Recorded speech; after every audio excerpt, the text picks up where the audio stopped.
Assalamualaikum warahmatullahi wabarakatuh. Saya Farahani Novanada dengan NIM 44010048 Program Studi Broadcasting. Dalam tugas besar 2 Pendidikan Anti Korupsi dan Kode Etik, saya akan menjelaskan tentang analisis saya terhadap kasus korupsi pada sektor pengadaan barang dan jasa.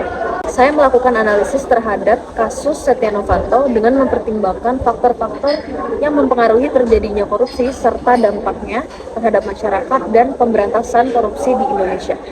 Setia Novanto adalah seorang politisi yang telah memegang berbagai posisi penting dalam pemerintahan Indonesia. Beliau juga adalah mantan ketua DPR RI. Kasus korupsi yang melibatkan Setia Novanto ini terkait kasus proyek kartu tanda penduduk berbasis elektronik atau EKTP.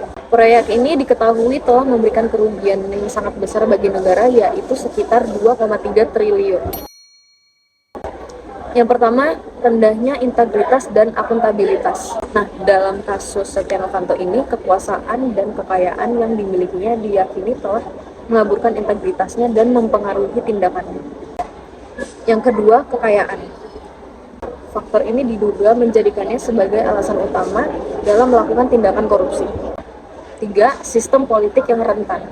Dalam kasus Setia Novanto ini, terdapat dugaan keterlibatan politisi dan pihak-pihak terkait dalam kasus korupsi EKTP yang menandakan adanya kelompok atau jaringan korupsi yang terorganisir. Kasus korupsi ini memberi dampak yang sangat besar bagi masyarakat dan pemberantasan korupsi di Indonesia. Yang pertama, kerugian keuangan negara.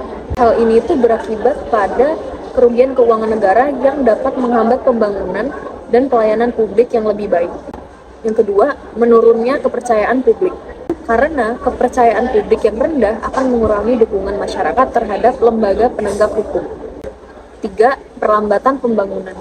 Anggaran yang seharusnya dilokasikan untuk pembangunan infrastruktur, kesehatan, dan pendidikan bisa terhambat karena terpakai untuk membiayai kasus korupsi ini. 1. Meningkatkan transparansi dan akuntabilitas. Pemerintah harus meningkatkan transparansi dan akuntabilitas dalam penyelenggaraan.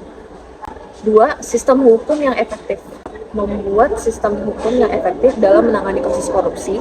Hal ini meliputi penegakan hukum yang adil dan cepat serta hukuman yang tegas bagi pelaku korupsi.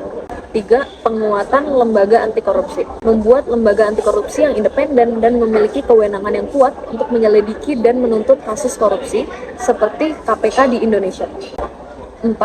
Membentuk regulasi yang tegas dan jelas terkait pencegahan penindakan korupsi. Regulasi ini bisa mencakup larangan menerima suap, gratifikasi, dan kegiatan korupsi lainnya. 5. Membangun budaya kerja yang bersih, transparan, dan akuntabel di lingkungan pemerintahan dan sektor swasta.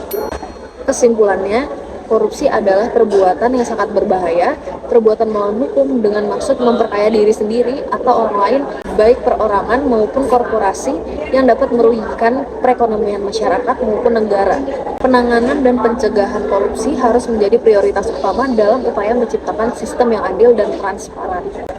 Oleh karena itu, perlu ditanamkan sifat-sifat anti korupsi dalam kegiatan sehari-hari. Jujur, disiplin, bertanggung jawab, mandiri, berani, peduli, adil, dan sederhana. Perilaku itu harus kita tanamkan dalam kegiatan sehari-hari kita, karena pemberantasan korupsi adalah tugas bersama. Terima kasih.